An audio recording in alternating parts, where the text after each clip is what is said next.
मानना है, किसान अगर खुशहाल होगा, प्रदेश खुशहाल होगा।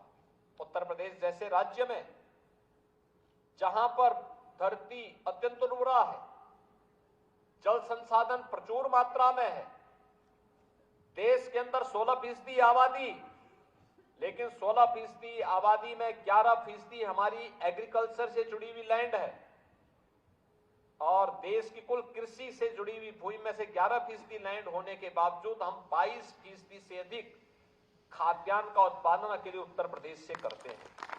ये हमारी उर्वरता को, यहाँ की उर्वरता को प्रदर्शित करता है।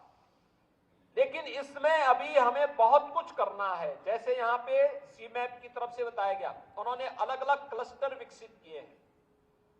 इन क्लस्टर को विकसित करने में हम सभी 89 कृषि विज्ञान केंद्रों में भी क्लस्टर विकसित करके वहां पर हम लोग नए तरीके से किसानों के समूह को आगे बढ़ाने में योगदान दे सकते हैं।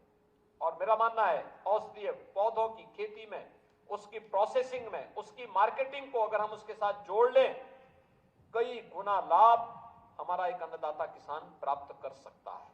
परंपरागत खेती में अगर 1 एकड़ में 1 वर्ष में वह 20 से 25 हजार रुपए कमा रहा है, तो औषधीय पौधों की खेती में वही किसान 1.25 लाख से लेकर 1.5 लाख रुपया 1 एकड़ खेती में कमा सकता है। अब आप मुझे बताइए कि 20 से 25 हजार रुपये में लाभ होगा, उस व्यक्ति की जीवन में खुशहाली आएगी, या 1.25 लाख से 1.5 लाख में उसके जीवन में खुशहाली आएगी?